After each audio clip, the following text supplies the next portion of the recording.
a chainsaw, a mother's skull, and a daughter's greed. When we think of family, we think of safety, love, loyalty. But what happens when that bond breaks? When a daughter, the person who's supposed to cherish and protect, becomes the predator? Today, we're diving into 11 cases that shattered that sacred trust. 11 daughters, 11 unthinkable acts. From dismemberment in suburban Maryland to decades-long deception in the English countryside.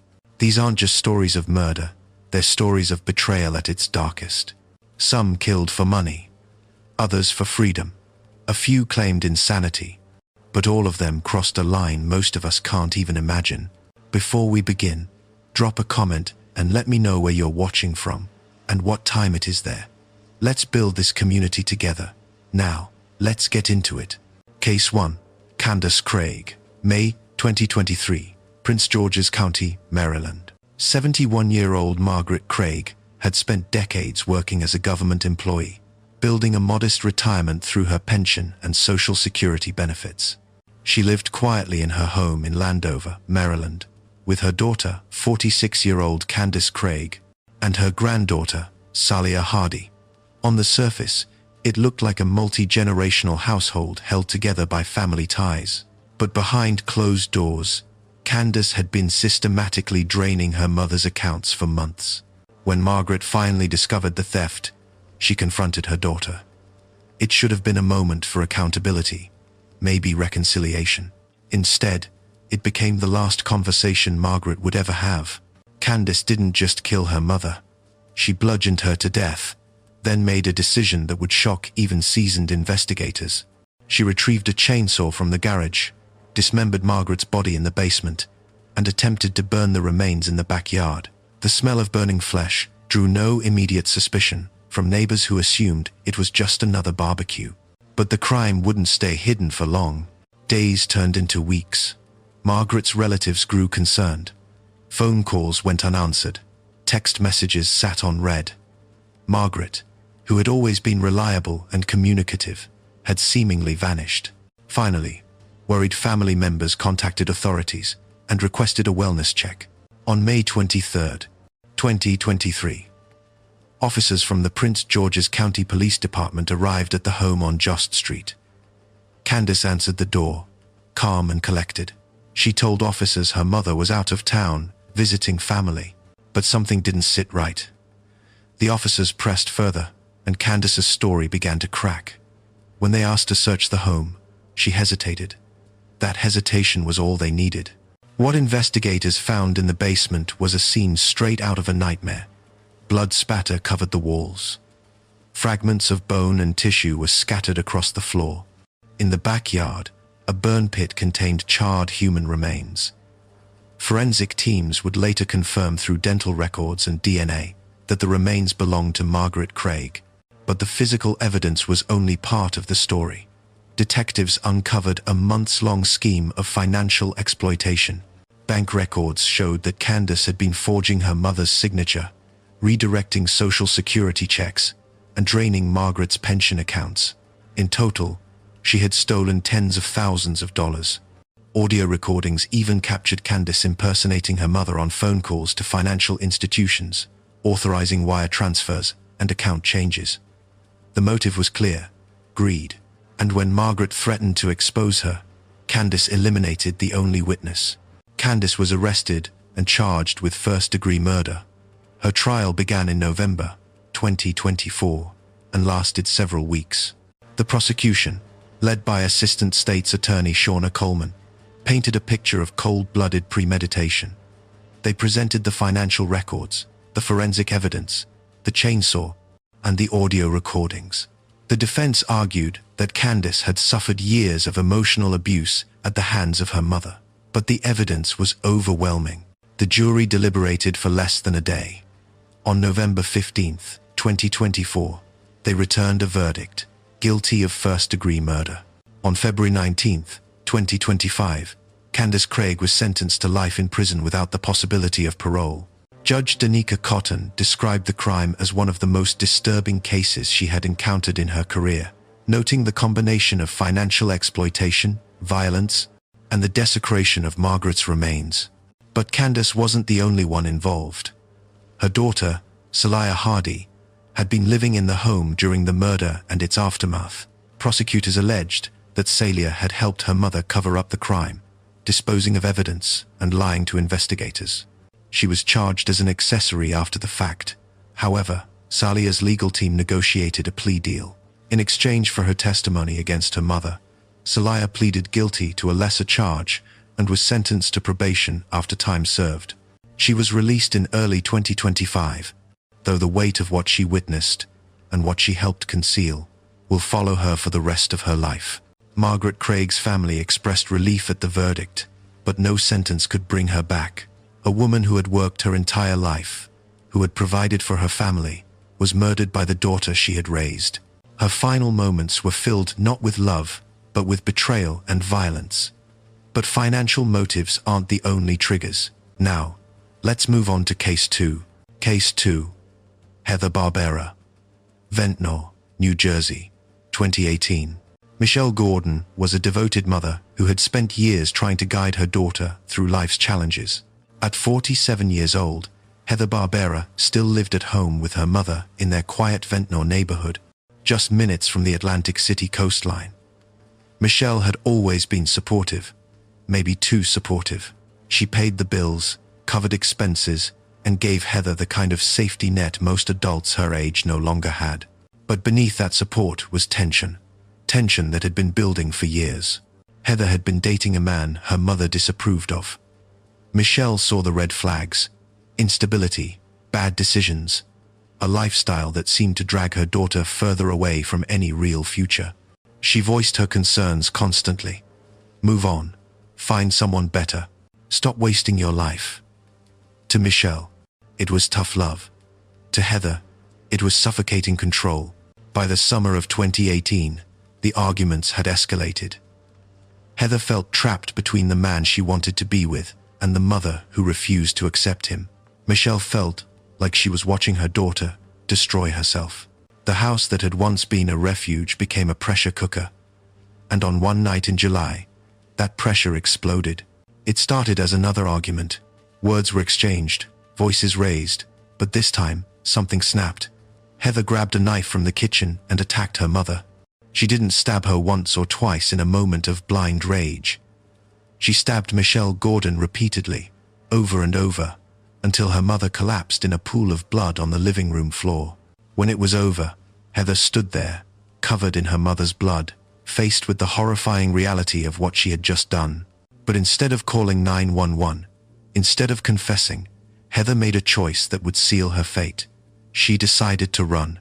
She cleaned herself up, grabbed her mother's purse, and took Michelle's credit cards. Over the next several days, Heather went on a spending spree. She stayed in hotels, bought clothes, paid for meals, all while her mother's body lay decomposing in the Ventnor home. Surveillance footage from gas stations, restaurants, and ATMs captured Heather using Michelle's cards across South Jersey. Each transaction left a digital breadcrumb, a trail that investigators would soon follow. Michelle's absence didn't go unnoticed for long. When she missed scheduled appointments and stopped answering calls, concerned friends contacted authorities. On July 23, 2018, officers conducted a wellness check at the Gordon residence. What they found inside was a scene of brutal violence. Michelle's body was discovered in the living room, covered by blankets in a failed attempt to conceal the crime. The stab wounds were extensive. The medical examiner would later confirm that Michelle had been stabbed more than 20 times, wounds concentrated on her chest, neck, and defensive wounds on her hands where she had tried to fight off her attacker. Heather was nowhere to be found. But she had left behind something invaluable: a financial trail. Detectives immediately pulled Michelle's bank records and credit card activity. What they discovered was a clear timeline of Heather's movements after the murder. Charges at a hotel in Atlantic City. Purchases at a convenience store in Pleasantville. Withdrawals from ATMs along the Garden State Parkway. Each transaction timestamped, each location mapped. Investigators issued a warrant for Heather's arrest, and within 48 hours, she was apprehended at a motel in Ocean County. When questioned, Heather initially claimed she had acted in self-defense, that her mother had attacked her first. But the forensic evidence told a different story. The angle and depth of the wounds, the lack of any injuries on Heather, and the fact that she had fled and used her mother's credit cards all pointed to premeditated murder, not self-defense. Heather Barbera was charged with first-degree murder and multiple counts of credit card fraud. Her defense attorney tried to argue that years of emotional tension and a toxic mother-daughter relationship had driven Heather to a breaking point. But the prosecution, led by the Atlantic County Prosecutor's Office, emphasized the brutality of the attack and the cold calculation Heather displayed in the days that followed. This wasn't a moment of uncontrollable rage. This was murder, followed by theft and an attempt to evade justice. In December 2019, after weeks of testimony and deliberation, the jury found Heather Barbera guilty on all counts. The judge noted the particularly heinous nature of the crime, not just the violence, but the betrayal of a mother who had provided for her daughter until the very end. In February 2020, Heather was sentenced to 30 years in state prison, with no possibility of parole for 25 years. Michelle Gordon's family released a statement after the sentencing, expressing their grief and disbelief. Michelle had been a kind, caring woman who only wanted the best for her daughter. Her final act of love, trying to steer Heather away from a destructive relationship, cost her everything. Sometimes, parental expectations become unbearable pressure. Case 3. Sarah Marie Johnson, Bellevue, Idaho, September 6, 2003. Alan and Diane Johnson were living the American dream. Alan worked as a corrections officer at the Idaho Department of Correction, while Diane was a respected member of their tight-knit community in Bellevue, a small town nestled in the Wood River Valley. They had 2 children, and by all outward appearances, their family life was stable. But their 16-year-old daughter, Sarah Marie Johnson, had a secret, one her parents had discovered just weeks before their deaths. Sarah had been dating an older man, a 19-year-old named Bruno Santos. When Alan and Diane found out, they were furious. They forbade Sarah from seeing him, grounded her, and made it clear that the relationship was over. For most teenagers, that would have meant sneaking around, broken curfews, maybe some shouting matches. For Sarah, it meant something far darker. On the morning of September 6, 2003, neighbors heard what sounded like gunshots coming from the Johnson home. It was early, just after 6 a.m., and the quiet streets of Bellevue rarely saw any kind of violence. But when the sounds echoed through the neighborhood, no one immediately called the police. In rural Idaho, gunshots weren't uncommon. Hunters, target practice, wildlife control. It wasn't until later that morning that anyone realized something was terribly wrong. Sarah called 911 herself. Her voice was frantic, panicked. She told the dispatcher that she had come home from an early morning shower at a friend's house and found her parents dead. When officers from the Blaine County Sheriff's Office arrived at the scene, they found Alan Johnson lying in the master bedroom, shot twice, once in the chest and once in the head. Diane Johnson was found in the upstairs hallway, also shot twice in a similar execution-style pattern. Both had been killed with a high-powered rifle at close range.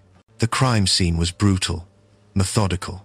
This wasn't a burglary gone wrong or a random act of violence. Whoever killed Alan and Diane Johnson knew them, had access to the home, and had executed them with cold precision. Sarah's story immediately raised red flags. She claimed she had left the house early that morning to shower at a friend's place, and when she returned, her parents were already dead. But investigators found inconsistencies. Why would a teenage girl leave her own home to shower somewhere else? Why were there no signs of forced entry? And most damning, why was there gunshot residue on Sarah's hands and clothing? Forensic experts conducted tests on Sarah's bathrobe, the one she claimed to have been wearing that morning. The results were undeniable. Gunshot residue was present on the fabric, concentrated on the sleeves and torso. Detectives also discovered that the murder weapon, a rifle belonging to the Johnson family, had been recently fired, and Sarah's fingerprints were found on the barrel and stock. But Sarah stuck to her story. She insisted she was innocent, that someone else must have killed her parents. She suggested intruders, random attackers, even her father's work enemies. Yet the evidence continued to mount. Investigators interviewed Sarah's boyfriend, Bruno Santos, who admitted that Sarah had talked about wanting her parents out of the way so they could be together. He claimed he thought she was just venting, that he never believed she would actually do it. But those words, combined with the forensic evidence, painted a chilling picture of premeditation. Sarah Marie Johnson was arrested and charged with 2 counts of first-degree murder.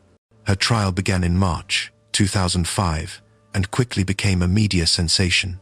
Here was a teenage girl, blonde, articulate, seemingly normal, accused of murdering both of her parents in cold blood.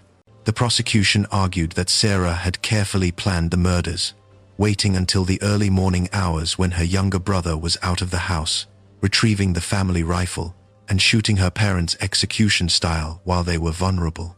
The defense tried to create reasonable doubt, suggesting that the evidence was circumstantial, that the gunshot residue could have been transferred innocently, that Sarah was being railroaded by a justice system desperate for a conviction. But the jury wasn't convinced. The combination of forensic evidence, motive, and Sarah's implausible alibi was too overwhelming. On March 16, 2005, after several days of deliberation, the jury found Sarah Marie Johnson guilty on both counts of first-degree murder. She showed little emotion as the verdict was read. Weeks later, she was sentenced to life in prison without the possibility of parole, 2 consecutive life sentences, one for each parent she had killed. Sarah has been incarcerated ever since, first in Idaho and later transferred to other facilities. Over the years, she has filed multiple appeals, challenging everything from the forensic evidence to the effectiveness of her trial counsel. In 2011, the Idaho Court of Appeals upheld her conviction. In 2017, she filed another appeal, arguing that new forensic techniques could exonerate her. Each appeal has been denied. As of 2025, Sarah Marie Johnson remains behind bars, maintaining her innocence despite 2 decades of evidence to the contrary. Alan and Diane Johnson's younger son, who was just 11 at the time of the murders, has lived with extended family and largely stayed out of the public eye. The loss of both parents at the hands of his sister is a trauma that words can barely capture. Mental health defenses often complicate the question of responsibility. If you're still watching, you're one of the real ones. Hit that like button and let me know, what's the weather like where you are right now? Drop a comment. Engage with this community. Your support keeps these stories coming, and I genuinely want to hear from you. Alright, let's keep going. Case 4. Nicole Nachtman, Carrollwood, Tampa, Florida, 2015. Jackie Nachtman was a single mother who had dedicated her life to raising her daughter, Nicole. They lived together in a modest home in Carrollwood, a suburban neighborhood in Tampa known for its quiet streets and family-friendly atmosphere. Jackie worked as a nurse, spending long shifts caring for patients at a local hospital. When she came home, she cared for Nicole, who had struggled with mental health issues throughout her teens and early 20s. By 2015, Nicole was 24 years old and still living with her mother. She had been diagnosed with severe mental illness years earlier, schizophrenia, bipolar disorder.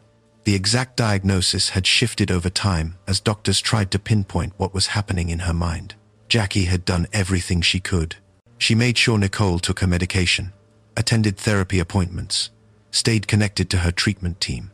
But mental illness doesn't always follow a predictable path, and by the spring of 2015, Nicole had stopped taking her medications. She claimed they made her feel numb, disconnected, not like herself. Jackie begged her to stay on them, but Nicole refused. Over the following weeks, Jackie noticed the changes.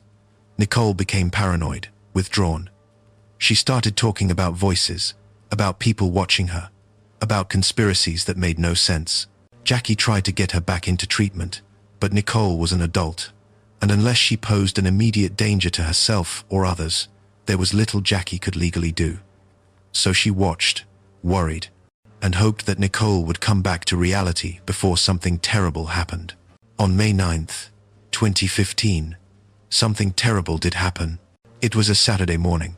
Neighbors later reported hearing screaming coming from the Nachtmann home around 10 a.m., but the sound stopped quickly, and no one called the police. Hours passed. That evening, concerned family members who hadn't been able to reach Jackie by phone asked law enforcement to conduct a wellness check. When Hillsborough County Sheriff's deputies arrived at the home on Cortez Drive, they knocked on the door. Nicole answered, calm and eerily composed. She told the deputies her mother was sleeping and couldn't be disturbed, but the officers noticed something off.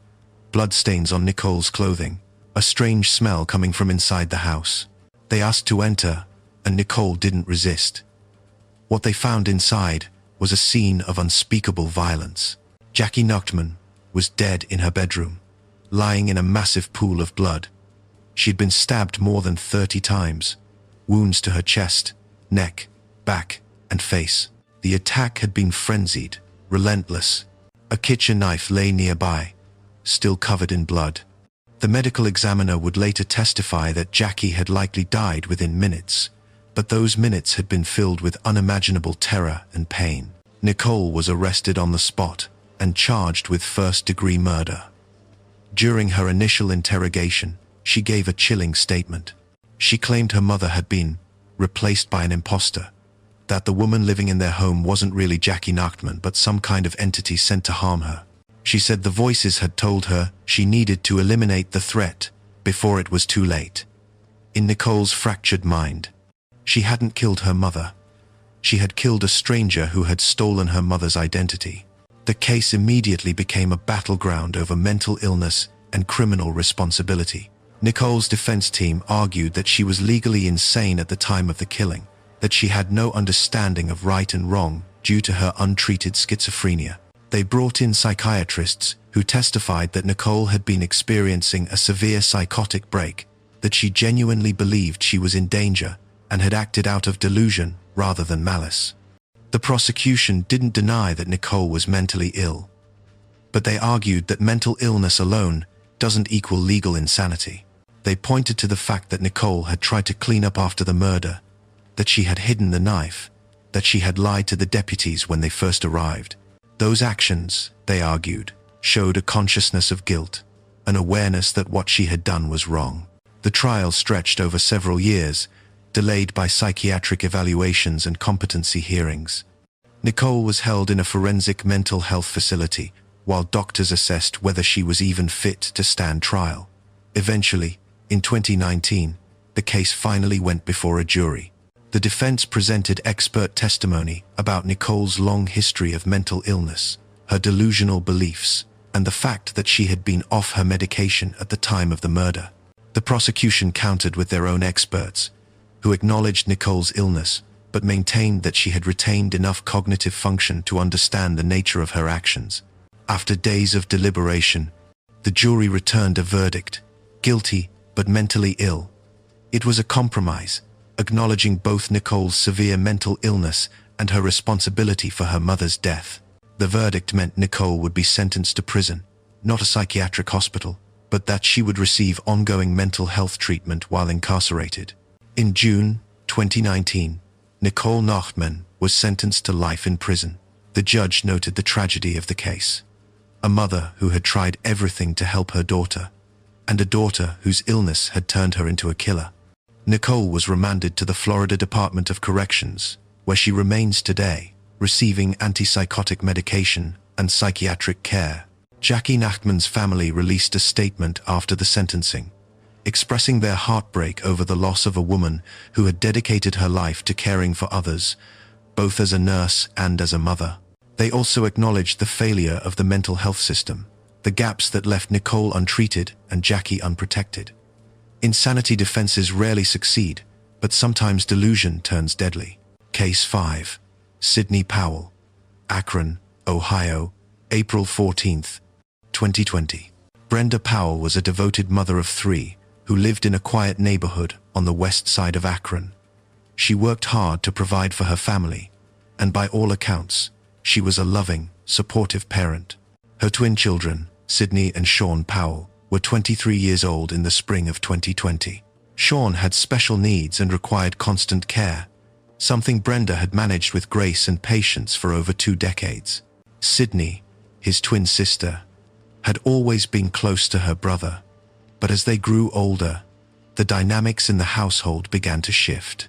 Sydney had struggled with her own mental health issues for years. She had been in and out of therapy, tried different medications, and had periods where she seemed stable. But by early 2020, something had changed. Family members noticed she was becoming more withdrawn, more irritable. She talked about feeling overwhelmed, trapped, like her life was slipping away while she watched everyone else move forward. The COVID-19 pandemic had just begun, and the isolation, the uncertainty, the constant presence of everyone in the house, it all seemed to weigh on her. On the evening of April 14th, 2020, that weight became unbearable. It was just after 9 p.m. when neighbors heard screaming coming from the Powell home on Macmillan Avenue. The sounds were desperate, terrified. One neighbor called 911, reporting that something was very wrong. When Akron police officers arrived at the scene minutes later, they found the front door unlocked. Inside, the house was eerily quiet. They found Brenda Powell first. She was lying in the living room, covered in blood. She had been stabbed multiple times, wounds to her chest, neck, and arms. Defensive wounds on her hands showed she had tried to fight off her attacker. Upstairs, they found Sean Powell in his bedroom, also stabbed to death. He had been attacked while lying in bed, unable to defend himself. The brutality of the scene was staggering. Sydney was found in the home, covered in blood, holding a knife. She didn't resist arrest. She didn't try to run. When officers approached her, she simply looked at them and said, "I had to do it. They wouldn't leave me alone." Sydney Powell was taken into custody and charged with 2 counts of aggravated murder. During her initial interrogation, she gave a rambling, disjointed statement. She claimed that her mother and brother had been controlling her, that they were inside her head, that she couldn't escape them. She said the voices had told her that the only way to be free was to make them stop. Detectives recognized the signs of severe mental illness, but they also saw the evidence of a double homicide that couldn't be ignored. Sydney's defense team immediately began building an insanity defense. They brought in psychiatrists who evaluated her and diagnosed her with schizophrenia and severe depression. The experts testified that Sydney had been experiencing auditory hallucinations and paranoid delusions for months leading up to the murders. They argued that she had no understanding of the wrongfulness of her actions, that in her mind, she was acting in self-defense against perceived threats that didn't exist. But the prosecution saw it differently. They acknowledged Sydney's mental illness but argued that she had enough awareness to plan and execute the murders. They pointed to the fact that she had armed herself with a knife, that she had attacked both victims in separate locations, and that she had made statements after the fact that showed some level of understanding. The state's psychiatric experts testified that while Sydney was mentally ill, she did not meet the legal standard for insanity.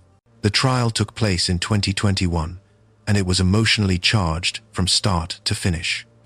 Sydney's father, who had been separated from Brenda but remained involved in his children's lives, testified about Sydney's long history of mental health struggles. He described a daughter who had once been bright and loving, but had slowly deteriorated over the years. He begged the court to see her as a victim of her own mind, not a cold-blooded killer. The prosecution presented the crime scene photos, the autopsy reports, and the statements Sydney had made. They emphasized that Brenda and Sean Powell were innocent victims who had done nothing to deserve what happened to them. Brenda had spent her life caring for her children, and Sean had been completely defenseless. After several days of deliberation, the jury returned a verdict, guilty on both counts of aggravated murder. The insanity defense had failed. The jury found that while Sydney was mentally ill, she had retained enough cognitive function to understand that killing her mother and brother was wrong. In December 2021, Sydney Powell was sentenced to 2 consecutive life sentences with the possibility of parole after 30 years. The judge acknowledged her mental illness and ordered that she receive psychiatric treatment while incarcerated. But he also emphasized the severity of the crimes and the need for justice for Brenda and Sean.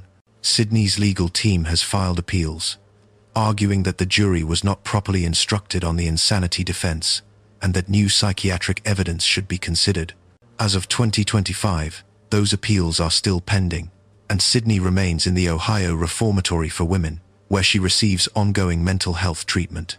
Brenda Powell's family released a statement after the sentencing, expressing their grief and their hope that Sydney would receive the help she needed. But no amount of treatment could bring back the mother and son who were taken that night. Caregiving stress can push people to irreversible acts. Case 6.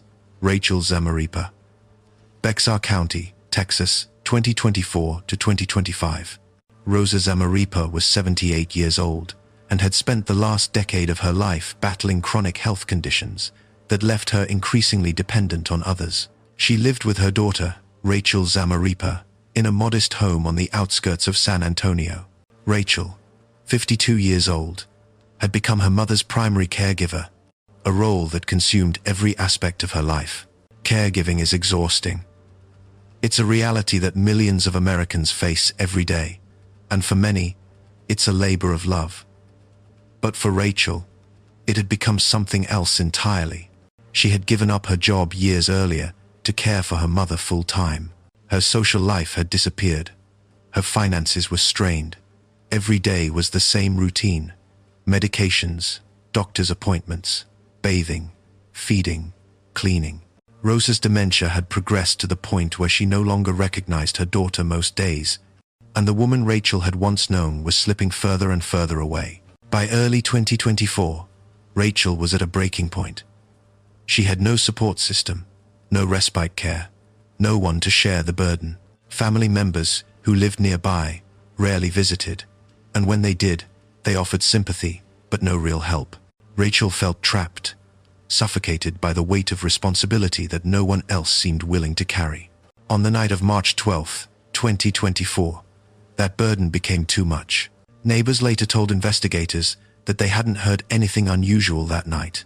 No screaming, no sounds of a struggle. The next morning, Rachel called 911 herself. Her voice was flat, emotionless.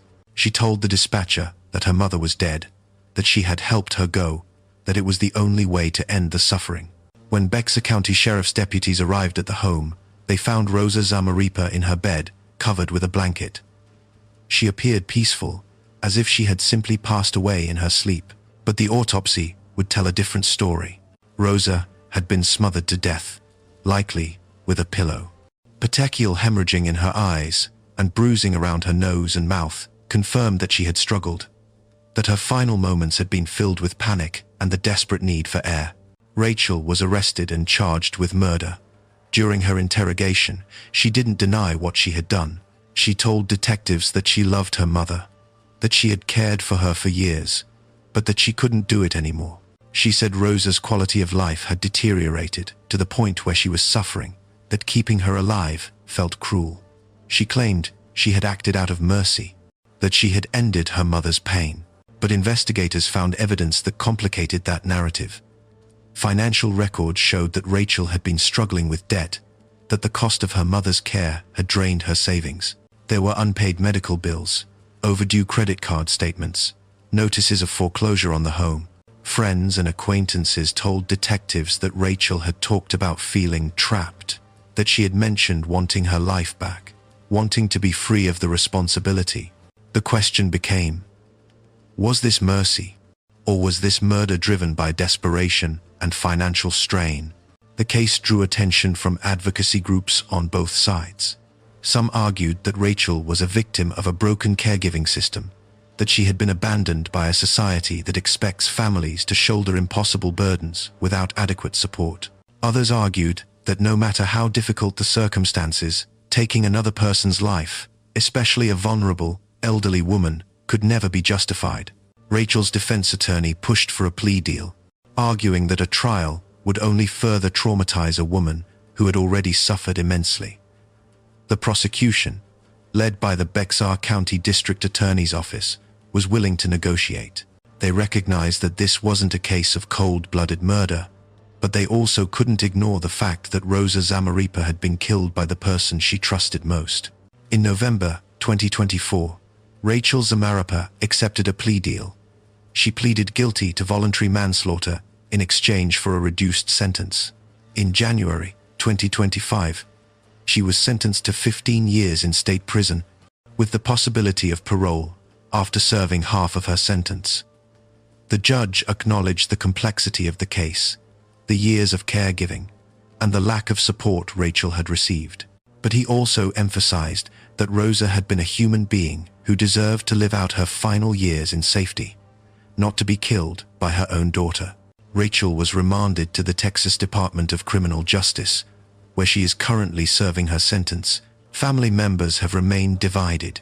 Some believe Rachel was driven to an unthinkable act by impossible circumstances, while others believe she should have sought help rather than taking her mother's life. Rosa Zamaripa's death sparked conversations in San Antonio and beyond about the need for better caregiver support, respite services, and mental health resources for those caring for aging or disabled family members. But for Rosa, those conversations came too late. Housing disputes and toxic family dynamics have torn families apart. We're halfway through. Are you still with me? Drop a fire emoji in the comments if you're hooked. And seriously, where are you watching from? I want to know who's part of this community. Your engagement keeps these deep dives coming, and I genuinely appreciate every single one of you. Let's keep going. Case 7, Ashley Martinson, Wisconsin, March 7th, 2015. Jennifer Ayers and her husband, Thomas Ayers, lived in a rural home in Oneida County, Wisconsin, surrounded by dense forests and quiet country roads. Jennifer had 3 children from a previous relationship, and Thomas had stepped in as a stepfather, trying to build a blended family. But beneath the surface of their household, there were fractures, tensions that had been building for years. Ashley Martinson was 17 years old in the winter of 2015. She was the oldest of Jennifer's children, and by all accounts, her relationship with her stepfather had always been strained. Friends and classmates later told investigators that Ashley had complained about Thomas being controlling, strict, and verbally abusive. She said he treated her differently than his own biological children, that she felt like an outsider in her own home. Jennifer, caught between her daughter and her husband, tried to keep the peace, but the household had become a battleground. By early March, the situation had reached a boiling point. Ashley had been talking about moving out, getting away, starting fresh somewhere else. But she was still a minor, still financially dependent on her parents. She felt trapped, with no clear way out. On the evening of March 7th, 2015, that feeling of being trapped turned into something deadly. It was just after 8 p.m. when neighbors heard gunshots echoing through the woods. In rural Wisconsin, gunshots weren't unusual. Hunting, target practice, predator control. But something about the rapid succession of shots that night felt different. One neighbor considered calling the police, but ultimately decided against it. By the time anyone realized something was wrong, it was already too late.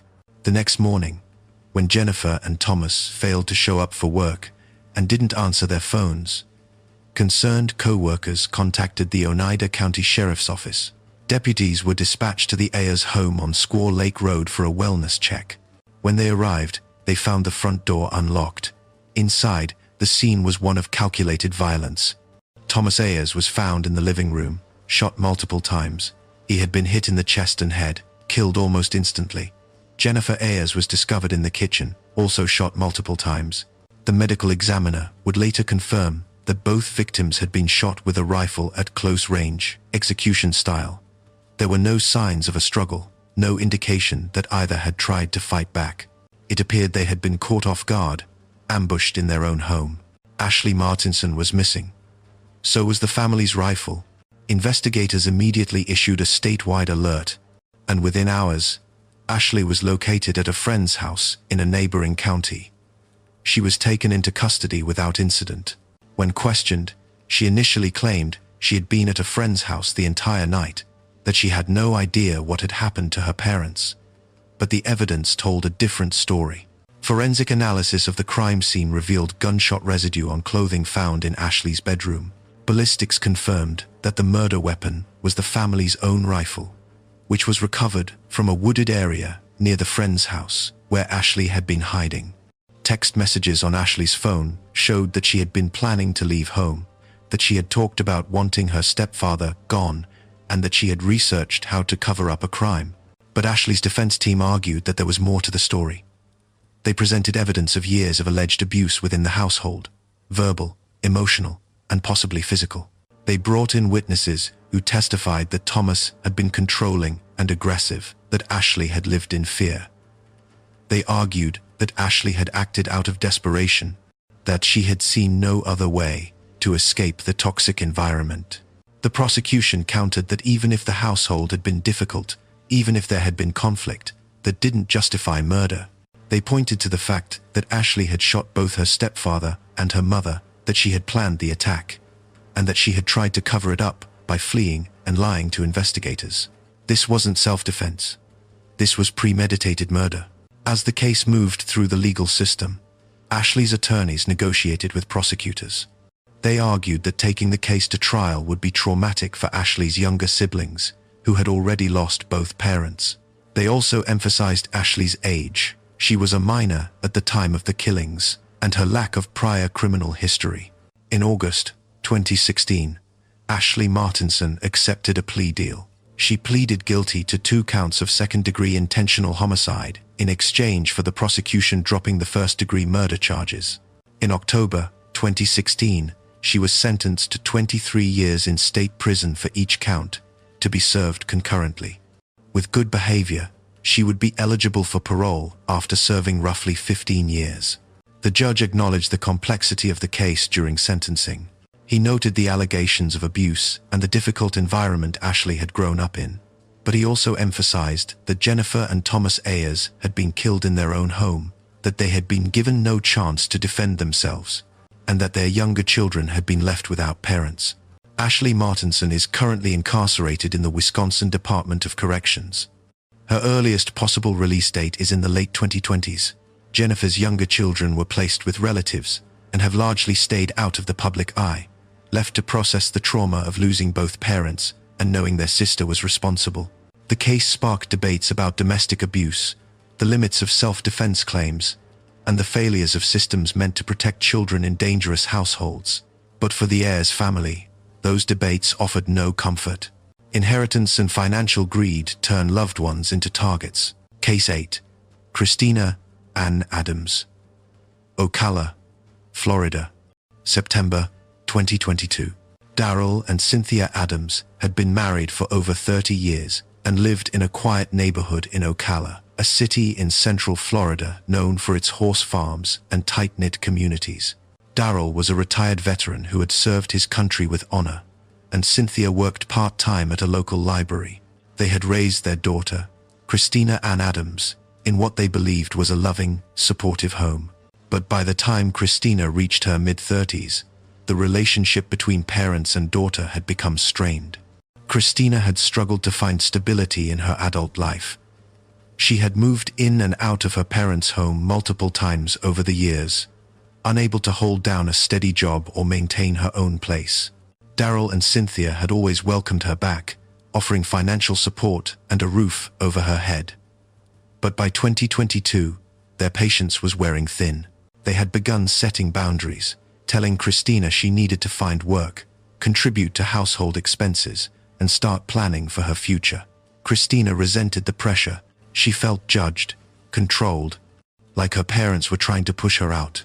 On the night of September 19th, 2022, that resentment turned into violence. It was just after midnight, when neighbors on Southwest 87th Place heard screaming coming from the Adams home. The sounds were desperate, terrified. One neighbor called 911, reporting what sounded like a domestic disturbance. When Marion County Sheriff's deputies arrived at the scene, they found the front door slightly ajar. Inside, the house was in chaos. Darrell Adams was found in the hallway, lying in a pool of blood. He had been stabbed multiple times, wounds to his chest, abdomen, and neck. The attack had been brutal, relentless. Despite the efforts of paramedics, who arrived shortly after, Darryl was pronounced dead at the scene. He was 68 years old. Cynthia Adams was found in the master bedroom, also covered in blood. She had been stabbed repeatedly and had defensive wounds on her hands and arms, showing she had fought desperately to survive. She was barely conscious when deputies found her, but she was alive. She was rushed to a nearby hospital, where she underwent emergency surgery. Against all odds, Cynthia survived. Christina was found in the home, covered in blood, holding a kitchen knife. She didn't resist arrest. When deputies approached her, she dropped the knife and simply stared at them, her expression blank. She was taken into custody and charged with first-degree murder and attempted first-degree murder. During her initial interrogation, Christina gave a rambling, inconsistent statement. She claimed her parents had attacked her first, that she had acted in self-defense, but the forensic evidence didn't support that claim. The angle and depth of the wounds, the lack of any injuries on Christina, and the sheer number of stab wounds all pointed to an unprovoked, sustained attack. As Cynthia recovered in the hospital, she was able to give her account of what happened that night. She told investigators that Christina had come into their bedroom in the middle of the night, armed with a knife. There had been no argument, no warning. Christina had simply started stabbing. Darryl had tried to protect his wife, and that's when Christina turned on him. Cynthia had managed to escape to the bedroom and lock the door, but not before sustaining life-threatening injuries. Her testimony was devastating, a mother describing the moment her own daughter tried to kill her. Christina's defense team tried to argue that she had been suffering from severe mental illness at the time of the attack, that she had experienced a psychotic break. They brought in psychiatrists who evaluated her and diagnosed her with depression and anxiety. But the prosecution's experts countered that while Christina may have had mental health issues, she did not meet the legal standard for insanity. She had known what she was doing, and she had chosen to do it. The trial began in February 2025 and lasted several weeks. The prosecution presented the crime scene photos, the autopsy report for Darryl, the medical records documenting Cynthia's injuries, and Cynthia's own testimony. Cynthia took the stand, frail but determined, and recounted the night her daughter tried to murder her and succeeded in killing her husband. The courtroom was silent as she spoke, many jurors visibly emotional. The defense tried to paint Christina as a troubled woman who had been failed by the mental health system, who had reached a breaking point after years of feeling inadequate and rejected. But the jury wasn't convinced. The evidence was overwhelming, and Cynthia's testimony was impossible to ignore. On March 10th, 2025, after 2 days of deliberation, the jury found Christina Ann Adams guilty of first-degree murder in the death of her father and guilty of attempted first-degree murder in the attack on her mother. Christina showed no emotion as the verdict was read. Sentencing took place in April 2025. The judge sentenced Christina to life in prison without the possibility of parole for the murder of Darryl Adams, plus an additional 30 years for the attempted murder of Cynthia Adams. The sentences were to be served consecutively, ensuring that Christina would spend the rest of her life behind bars. Cynthia Adams released a statement after the sentencing, expressing her grief over the loss of her husband and the betrayal by her daughter. She said she had lost everything that night, her husband to death and her daughter to prison. She spoke about the long road to physical and emotional recovery, and the pain of knowing that the person who had caused all of it was the child she had raised. Christina Ann Adams is currently incarcerated in the Florida Department of Corrections, where she will remain for the rest of her life. Deception can extend a crime's horror far beyond the act itself. If you're finding value in these deep dives, do me a favor, hit that subscribe button and tap the bell so you never miss an episode. And if you're still with me, smash that like button. It helps more people discover these stories, and it lets me know you want more content like this. Seriously, it takes 2 seconds, and it makes a massive difference. Let's keep building this community together. Case 9. Sherry Lee Heffernan, Surf City, New Jersey, 2021. John Enders was a 72-year-old retiree living the dream on Long Beach Island, a narrow barrier island along the New Jersey coast, known for its pristine beaches and laid-back lifestyle. After decades of hard work, John had built a comfortable life for himself. He owned a beautiful home in Surf City, had a healthy retirement fund, and was enjoying his golden years with his girlfriend, Françoise Pitoy, a 65-year-old woman he had been dating for several years. They spent their days walking on the beach, dining at local restaurants, and enjoying the peace that comes with coastal living. John had one daughter from a previous marriage, Sherry Lee Heffernan. Sherry was in her late 40s and had struggled financially for years. She had gone through a difficult divorce, faced mounting debt, and had been living paycheck to paycheck. She had asked her father for money multiple times, and John had helped when he could. But by 2021, John had started setting boundaries.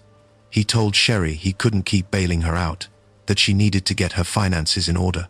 He also made it clear that when he passed away, a significant portion of his estate would go to Françoise, the woman he loved and planned to spend the rest of his life with. Sherry didn't take the news well.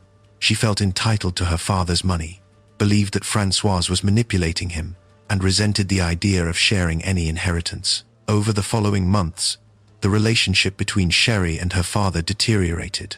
Phone calls became arguments. Visits became confrontations. John eventually told Sherry she was no longer welcome at his home unless she could be respectful to Françoise. On September 23, 2021, Sherry decided that if she couldn't have her father's money while he was alive, she would take it after he was gone. It was early evening when Sherry drove to her father's home on Long Beach Boulevard. She had a key. John had given it to her years earlier for emergencies. She let herself in quietly. John and Françoise were in the living room, watching television, completely unaware of what was about to happen. Sherry had brought a gun with her, a handgun she had purchased weeks earlier. She walked into the living room and, without a word, opened fire. John was shot first, multiple times in the chest and head. He died almost instantly. Françoise tried to run, but Sherry chased her down and shot her in the back and head. Françoise collapsed in the hallway, her life ending in the home where she had felt safe and loved. After the murders, Sherry didn't panic. She didn't flee immediately. Instead, she spent time staging the scene, trying to make it look like a robbery gone wrong. She ransacked drawers, knocked over furniture, and took some valuables to make it appear that an intruder had broken in. Then she left, locking the door behind her, and drove home as if nothing had happened. It was 2 days before anyone discovered the bodies. A neighbor who hadn't seen John or Françoise and noticed their car hadn't moved became concerned and called the police. When Long Beach Township police officers entered the home on September 25th, they found the bodies of John Enders and Françoise Pitoy, both in advanced stages of decomposition. The staged robbery scene didn't fool investigators for long. There were no signs of forced entry. Valuables like expensive jewelry and electronics were still in the home. And when detectives pulled financial records, they discovered that Sherry had been researching her father's estate, looking into life insurance policies, and even contacting attorneys about inheritance law in the weeks leading up to the murders. Sherry was brought in for questioning. At first, she claimed she hadn't seen her father in weeks, that she had no idea what had happened. But when confronted with evidence, her key to the home, her financial searches, surveillance footage showing her car near the house on the night of the murders, her story began to fall apart. Eventually, forensic evidence tied her to the scene. Gunshot residue was found on clothing in her home, and ballistics matched the bullets recovered from the victims to a gun registered in her name. Sherry Lee Heffernan was arrested and charged with 2 counts of first-degree murder. The prosecution argued that this was a cold, calculated double homicide motivated entirely by greed. Sherry had killed her father and his girlfriend to secure an inheritance she felt was rightfully hers, and she had tried to cover it up by staging a fake robbery. The defense attempted to argue that Sherry had been under extreme financial stress, that she had been desperate, and that her actions were the result of a mental breakdown. But the evidence of premeditation, the gun purchase, the research into her father's estate, the staging of the crime scene, was overwhelming. The trial took place in the spring of 2024. The jury heard testimony from investigators, forensic experts, and family members who described the deteriorating relationship between Sherry and her father. After several days of deliberation, the jury returned a verdict: guilty on both counts of first-degree murder. In July 2024, Sherry Lee Heffernan was sentenced to 2 consecutive life sentences without the possibility of parole. The judge called the crime one of the most callous acts of greed he had encountered, noting that Sherry had not only killed her own father, but had also murdered an innocent woman whose only crime was loving him. John Ender's family released a statement expressing their devastation and disbelief. They described John as a kind, generous man who had always tried to help his daughter, even when she didn't deserve it.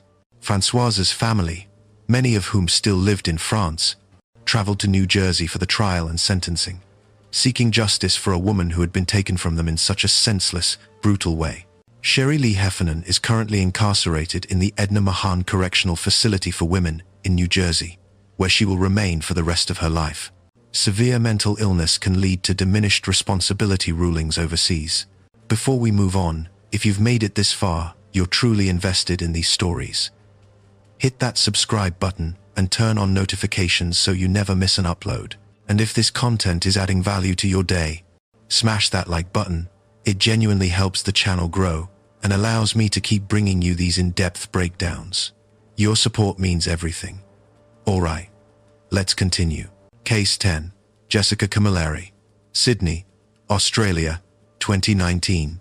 Rita Camilleri was a 57-year-old mother who had dedicated her entire life to caring for her daughter, Jessica. They lived together in the suburb of St. Clair, in Western Sydney, in a modest home where Rita had raised Jessica since birth. Jessica had been diagnosed with multiple severe mental illnesses from a young age, intellectual disability, schizophrenia, and a range of behavioral disorders that made daily life a constant challenge.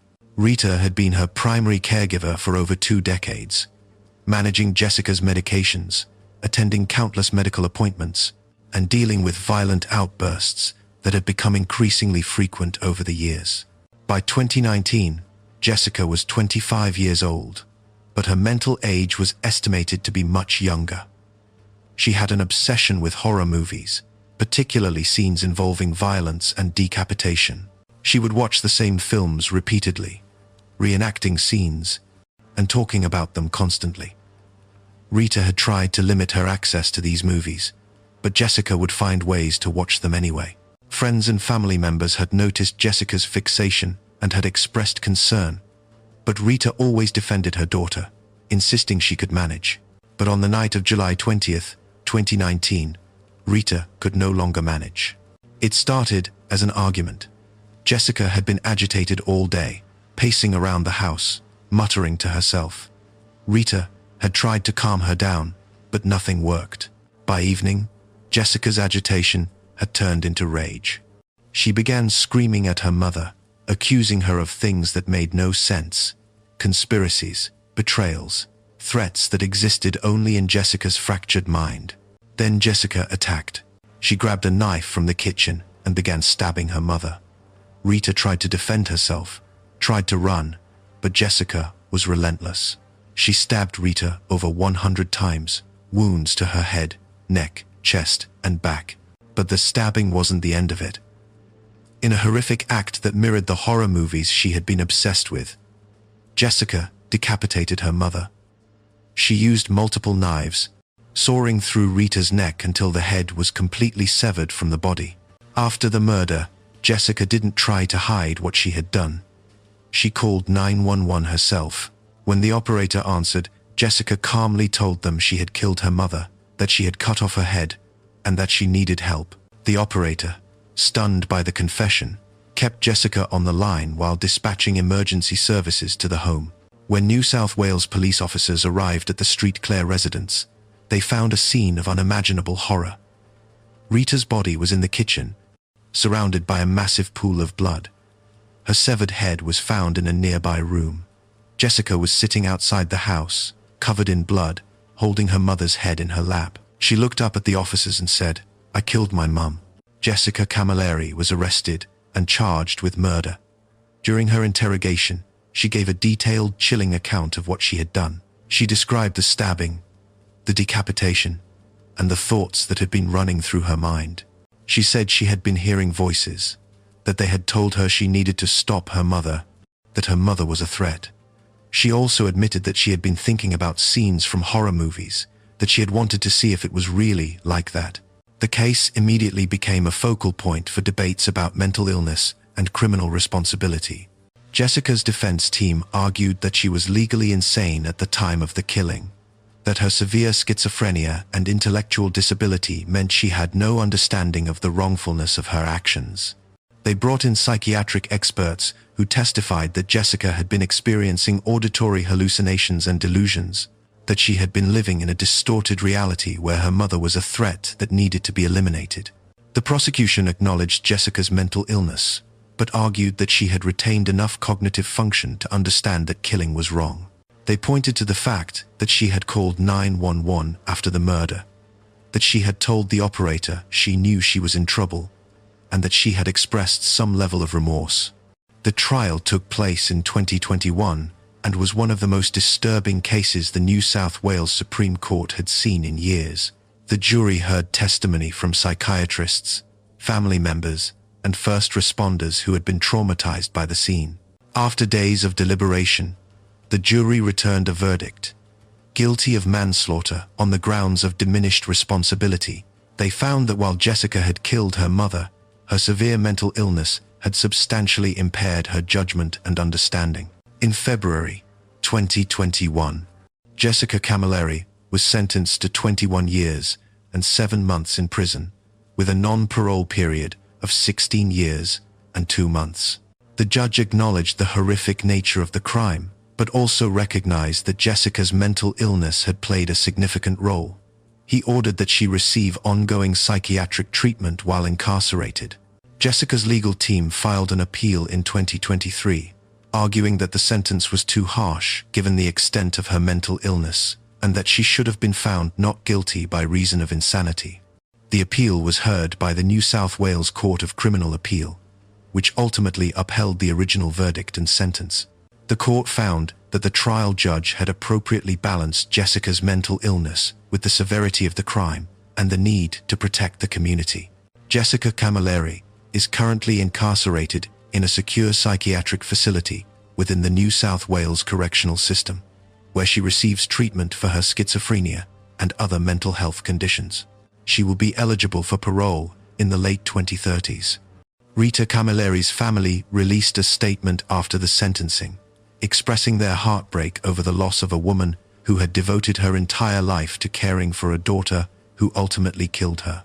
They spoke about the failures of the mental health system, the lack of support for caregivers dealing with violent, mentally ill family members, and the tragedy of a mother who had done everything she could but had been left without protection.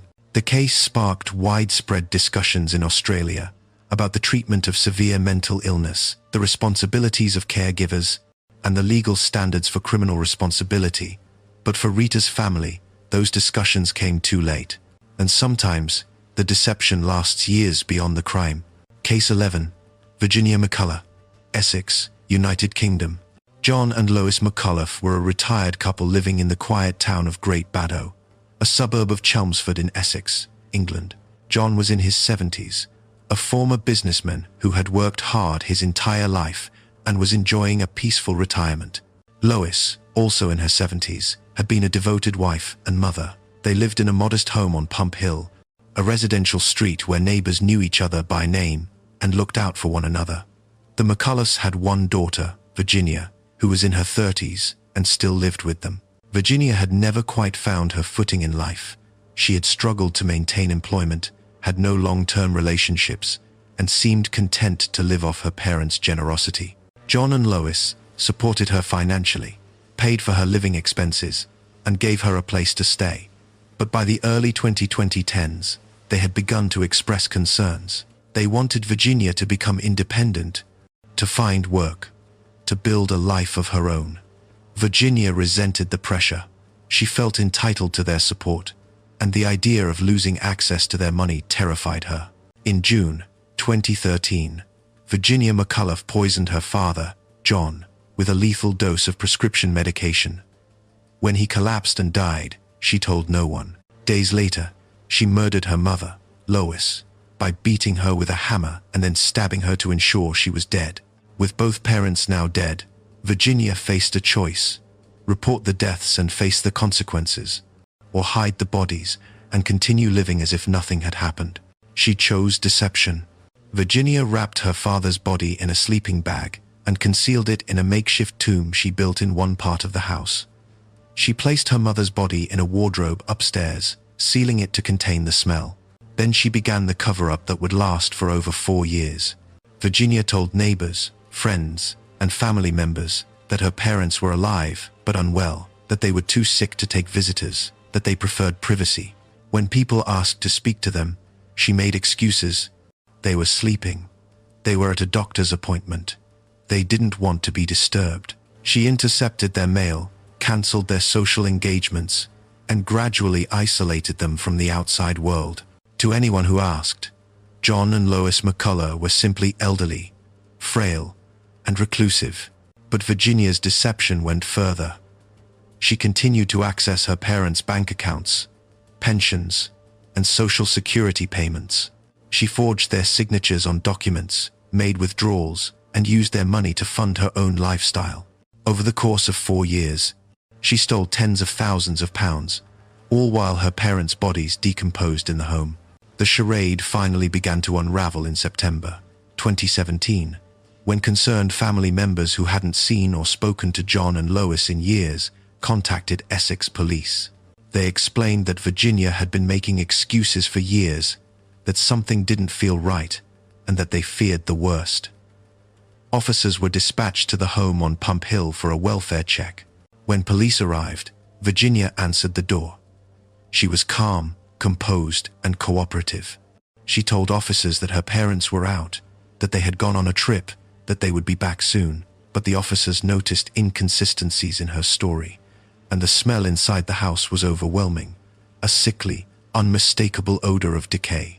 They asked for permission to search the home, and Virginia reluctantly agreed. What investigators found was a house of horrors. John McCullough's body was discovered in a concealed area of the home, wrapped in a sleeping bag and surrounded by makeshift barriers Virginia had constructed to hide the remains. Lois McCullough's body was found in an upstairs wardrobe, her remains in an advanced state of decomposition. Forensic teams confirmed that both had been dead for several years. Virginia McCullough was arrested and charged with 2 counts of murder. During her interrogation, she confessed to killing both of her parents. She admitted to poisoning her father and beating and stabbing her mother. She described in chilling detail how she had hidden their bodies, forged documents, and stolen their money. She showed no remorse, no emotion. When asked why she had done it, she simply said she didn't want to lose access to their finances, that she needed their money to survive. The case shocked the United Kingdom. The idea that a daughter could murder both parents and then live with their decomposing bodies for years, all while pretending they were alive, was almost incomprehensible. The media dubbed her one of the most cold-blooded killers in recent British history. Virginia's trial took place in 2024. The prosecution presented overwhelming evidence: the bodies, the financial records, the forged documents, and Virginia's own confession. The defense attempted to argue that Virginia had suffered from mental health issues, that she had been under extreme stress, but the premeditation and the years of deception made it clear that she had known exactly what she was doing. The jury found Virginia McCullough guilty of 2 counts of murder. In October 2024, she was sentenced to life in prison with a minimum term of 36 years before she would be eligible for parole. The judge described the crimes as calculated, callous, and sustained, noting that Virginia had not only killed her parents, but had desecrated their memory by living off their money while their bodies rotted in the home. John and Lois McCullough's family released a statement expressing their grief and their anger. They spoke about the years of lies, the manipulation, and the betrayal. They said that John and Lois had been loving, generous people who had only wanted the best for their daughter, and that Virginia had repaid their kindness with murder. Virginia McCullough is currently incarcerated in a women's prison in the United Kingdom, where she will remain for decades. The case has become a grim reminder of how far some people will go to protect their financial interests, and how deception can extend the horror of a crime far beyond the act itself. 11 daughters. 11 families destroyed. 11 lives taken by the people who were supposed to love and protect them. What ties these cases together isn't just the relationship between killer and victim. It's the spectrum of human darkness they represent. Some killed for greed, draining bank accounts and stealing inheritances before eliminating the only witnesses to their crimes. Others were driven by mental illness, their minds so fractured by delusion and psychosis that reality itself became unrecognizable. A few acted out of rage, years of resentment and control finally exploding into irreversible violence, and some simply wanted freedom from expectations, from responsibility, from the weight of family ties they could no longer bear. But the question that haunts every one of these cases is the one we can never fully answer. How does a daughter become a killer? How does the bond between parent and child, one of the most fundamental relationships in human existence, break so completely that murder becomes possible? These aren't just stories about crime.